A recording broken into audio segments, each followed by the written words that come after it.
Jesse arrives, they are invaded by the Hiss, an otherworldly force. They kill the current director of the FBC, and Jesse is chosen to be the new director and has to get the house back under control. That's a rough first day. Yeah. Yeah, it's hard. Now, there's also, it seems like there's this, with the supernatural aspect, I know we're looking at this right now. I don't want you to give anything away, but can you tell us a little bit about how that affects the gameplay? Well, Jesse has supernatural abilities that you're going to hopefully see in a little one. And there's the service weapon, which is this transforming gun that only the director of the Bureau can use. Like But then- Excalibur. Yeah. And then you have the supernatural abilities, but like what we're seeing here now is kind of one of the things you want to do with the game is kind of juxtaposition of the mundane and then also the sort of craziness. There's plenty of that, in the game. So this clip is from the behind closed doors demo that we're showing here at E3. Just wanted to give people a sneak peek of it. I should maybe be quiet and let the images speak for themselves. Uh-huh. Yeah, this is normal.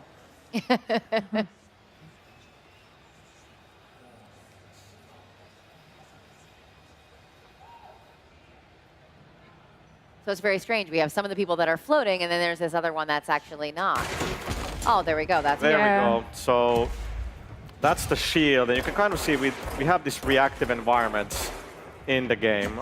There's quite a bit of destruction, and now we're using one of the supernatural abilities there, very deadly chair. And we're going to use the shield again. You can see how the environment kind of reacts to all of that. Like when Jesse pulls up the shield, the objects nearby will start to levitate as well. So there's a lot of sort of So this environmental destruction, how does Yeah. it affect the gameplay? Can you use it to your advantage, or you can use it to, against your enemies offensively as well? Absolutely. Yeah, you can see that she can pick up things like the fire extinguishers and the clock and other elements and hurl them at the enemy. She can pick up debris and use it as a shield. And she'll get other abilities that will allow her to manipulate the environment as well. They're really trying to build like this sandboxy kind of thing with control, because you have your abilities, you have the service weapon, so players will have a lot of choice in kind of how to approach things, and of course they can cause a lot of really good looking destruction. Right, so what brought Remedy to Control? Like, why did you want to make this game? Well, it's Sam Lake's vision, and as he was making some other games, working on Alan Wake and Quantum Break, he had some ideas that didn't entirely fit into those games, and so he sort of made a mental note that they were something he wanted to pursue in the future. And so coming out of Quantum Break, he revisited those ideas and had the oldest house idea, this sort of world within a location, constantly transforming and branching, otherworldly place. And from that, this whole idea of the Bureau rose, and there we have control. Now, we know that she is trying to defeat the Hiss and also figure out what this whole, trying to get control of this whole Bureau is. Are there certain quests that she goes on? Is there tasks that she has to do to get to the next level? Is it broken up like that, or is it more like open world? Well, she's the director, so the director has lots of different jobs. Definitely not open world. Just want to make sure we're talking in the right terms. It's much more of a kind of open-ended game than what we've done before. It's more of a sandbox. You can actually kind of, as you meet along the way, not everybody's going to be hostile in the oldest house. And then on top of that, there's going to be some really challenging gameplay that we're not going to talk about just yet. All right, I like it. Give it to her. Now, once again, we're seeing her service weapon here. Is this the iteration of it for the whole game, or are there ways to upgrade it as you meet potentially harder villains? Great question. So the service weapon, so it transforms. So there's going to be different forms. So it's always the same weapon, but as you progress through the game, you'll get different forms. So in the demo, we're using Grip and Shatter, which is kind of like a pistol, and then the other one is a little bit like a shotgun, just a lot cooler than your regular shotgun. But then there's going to be several other forms available as Jesse progresses through the game. Okay, so her weapon will upgrade, and her other psychic powers will get upgraded as well as you play throughout Control. Absolutely. She can mod and upgrade both her abilities and her weapons. Yeah, so these guys that you see her fighting, these are actually Bureau agents that have been overtaken, possessed, and corrupted by the Hiss. And some of them float up in the air, some of them, like this guy, attacker, and they take on different forms depending on how complete the corruption is. So she'll have a wide variety of enemies she'll have to defeat to regain control of the house. I love how calm she is. She's just Yeah, she strutting just- through there, just shooting him down. She's like, I got this. With this chair.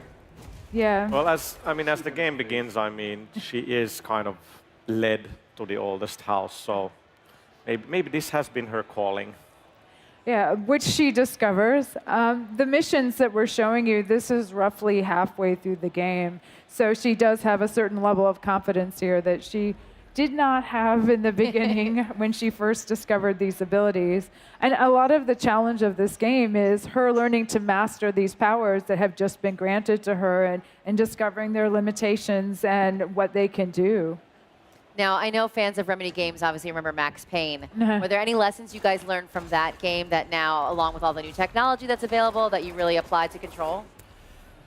Yeah, you learn from every game, right? And we've internally talked a lot about, especially with Mixu, who's the game director on Control, how kind of Max Payne 2 really had everything. It had a great story, great action, a lot of replay value, and we kind of really want to make sure that Control has those same things, but we're bringing that sort of storytelling and mystery and those aspects definitely from Alan Wake into Control. You learn from every game, and I think it's been great to hear that when the trailer debuted in the PlayStation media briefing, which was an incredible moment for us. We've been working for so long to get there, and when people are like, what is that game? Yeah. Like, and then 30 seconds in, I could hear people around me like, is that a Remedy game? And I was like, there is that trademark kind of visual aspect to our game, so that was very cool. Yeah, it's not just learning from our past games, though. Remedy always tries to innovate with every game that we make, so we are taking some narrative risks with this one.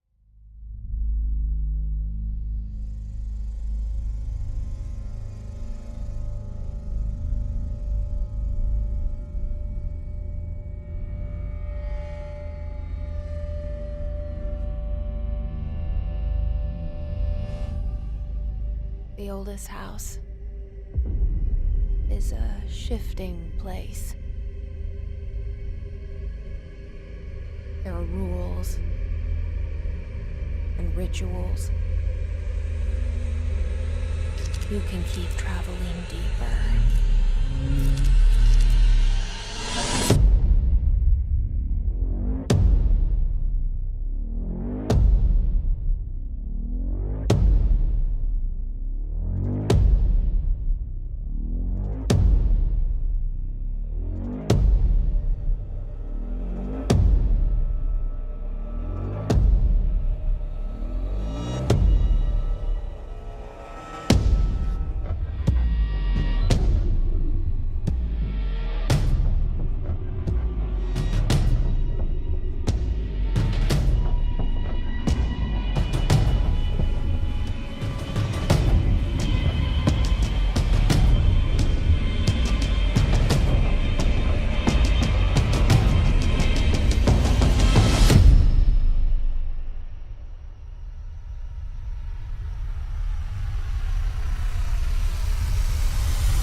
PlayStation